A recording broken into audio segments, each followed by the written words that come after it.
Hello, my friends. My name's Gene Arnold, and thanks so much for tuning in to another episode of Regular Guy Mountain Biking. In this video, we'll be doing a product review of the Schwinn Axum Comp X.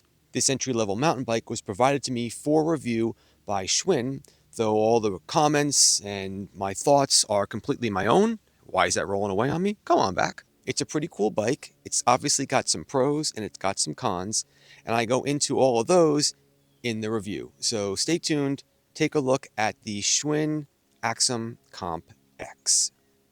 All right, it's time to take a look at some of the components on this Schwinn Axum Comp X.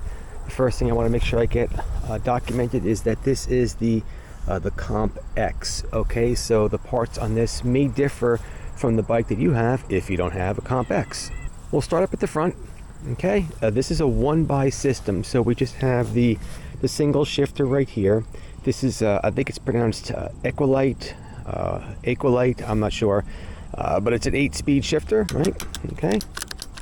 You've got some nice rubber clamp-on grips over here. You've got your dropper post right over here. All right, looking pretty good. The other side over here might be a little bit hard to see with the sun. Let me see if I can bring this in a little bit better. There we go. We've got our brakes. These are cable actuated disc brakes. All right. On this more of an entry-level bike, I'm kind of just fine seeing cable actuated brakes because they're a lot easier to maintain and work on than hydraulic brakes.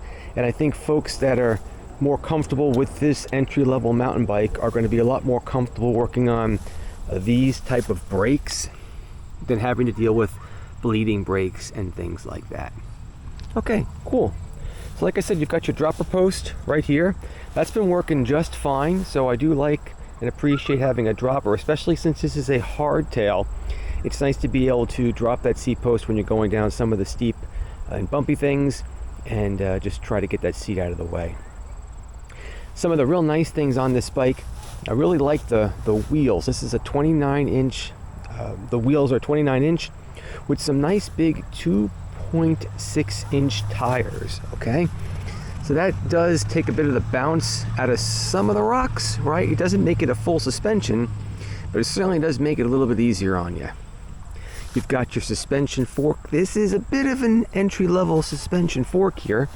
It does have a lockout, but it is more of a mechanical lockout. It does the job, but understand that at the price point for $550, that's the kind of fork you're going to get on a bike when you're just kind of starting to get into the mountain biking world.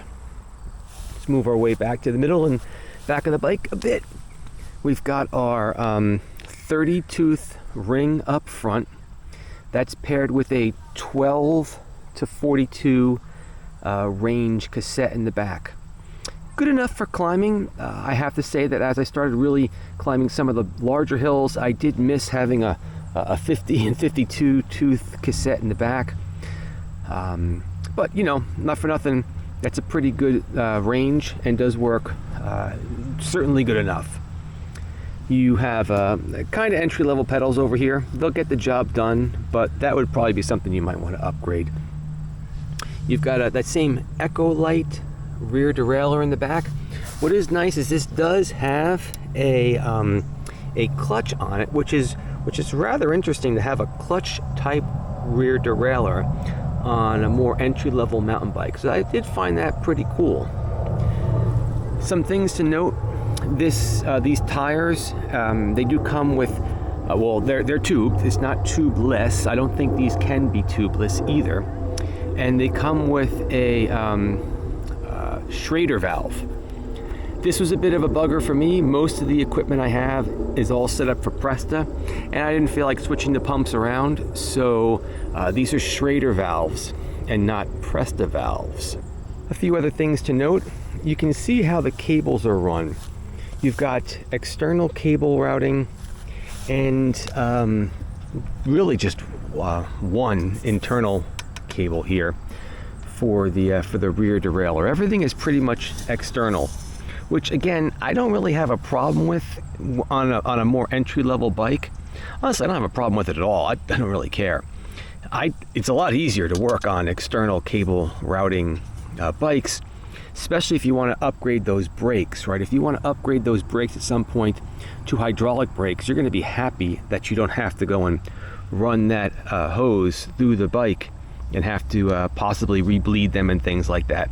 Never really had a problem with external cable routing, so I don't see that being a bad thing whatsoever. Now on the other side, you do have your kickstand. Now, you know what? You can laugh all you want about a kickstand, but it's certainly making it a lot easier to hold the bike up right now. And when I was taking some pictures of the bike out on the trails, I almost forgot just how convenient it was to have a kickstand. I'm not putting one on all my other mountain bikes, but it was kind of funny how I'm like, well, that was kind of nice. It can come off really easy, just 2 bolts if you want to take that kickstand off. As far as water bottle bosses, you've just got the 2 right here. So that's where your water bottles are going to go. And it is an aluminum frame. Okay, this does not come in carbon. At $550, I don't think you'd really be all that surprised about that. Seat was pretty darn comfortable. Didn't have a problem with that. And I have to say, all around, it's not that bad looking a mountain bike. I mean, it looks pretty nice. Nothing about this bike at all would signify a $550 entry-level, low-cost bike if you just rolled up. Yeah, you can feel pretty good about rolling up on a bike like this. The Schwinn Axum Comp X, so far so good. I really like what I'm seeing. Okay, let's get into the riding review of the Schwinn Axum Comp X. This bike's a hardtail with a pretty basic suspension fork up front. So the kind of trails you want to be using this bike on should be more around pavement, gravel / fire roads, and maybe some basic single track.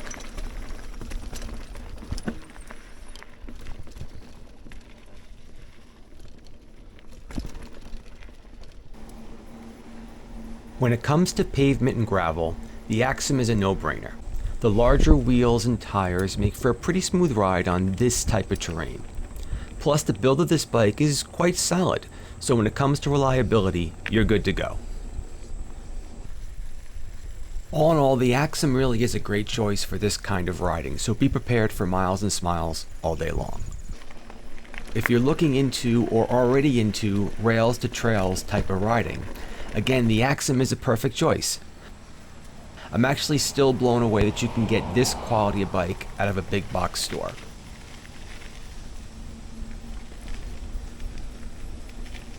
So let's move into the world of mountain biking and discuss how this bike did on the single track type trails. We'll start off with climbing. The Axum held up pretty good. My shifting was solid and reliable, and again, those larger wheels and tires helped me roll over rocks and grip into the dirt.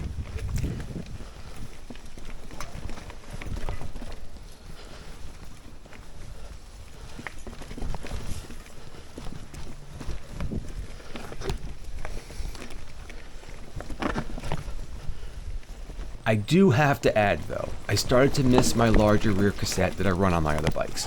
The Axum comes with a microshift 12 to 46 tooth cassette, which is totally fine, but I've become accustomed to my 50 and 52 tooth cassettes. For a $550 bike, you're going to be rather surprised how well it handles these types of flow and single track type trails. This is a great bike to buy for both you and your kids if you're looking to get into mountain biking. The types of single track trails you'll ride when you're just getting started in mountain biking are generally easier going, so a solid hardtail with larger wheels and tires like the Axum is a great way to go. But how does the Axum handle trails that get a little bit more rough? What happens when you start to push the limits of this bike?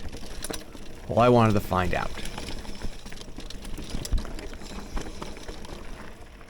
Once I started to take the Axum down more aggressive trails, that was the only time I started to feel like I was riding a $550 bike. The fork on this bike is just not designed for this kind of riding, and the brakes had a tough time holding the bike back when I needed to slow down. But again, I was riding an entry-level mountain bike, so what more could I really expect?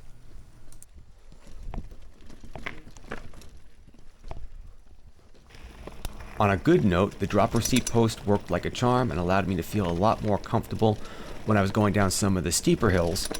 And of course, again, those larger wheels and tires did help kinda soak up a bit of the rough stuff and get me over a bit of the tough rocks when I was going downhill. I mean, look, let's be honest, the fact that the bike even held up like a champ alone says a lot for the Axum. Let's wrap things up, my friends. So you're watching this video to see if you can buy a good bike from Walmart for a decent price. And the answer is clearly yes. The Schwinn Axum Comp X is a solid bike.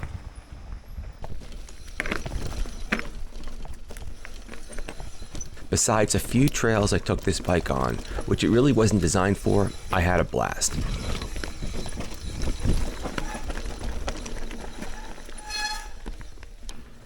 This is the kind of bike your kids can save up their pennies for and buy without worrying whether it's going to break or not when you get home.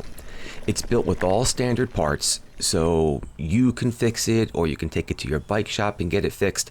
Basically, the bike can totally be serviced. Certainly, there's a few things that I would definitely like to upgrade on this bike, and if you're interested in me doing a realistic upgrade video, right, I'm not going to put $2,000 wheels on this bike, but if you'd like to see a realistic upgrade video, let me know in the comments below. One more time, folks, this is the Schwinn Axum Comp X. I want to thank Schwinn for sending me this bike over to review. If you're interested in picking up a bike like this, you can find it in Walmart. As of this recording, the price point was $550, so not a bad price for a pretty nice bike. Thanks so much for watching. This is Gene from Regular Guy Mountain Biking. Keep the party on the pedals, my friends, and I'll catch you later.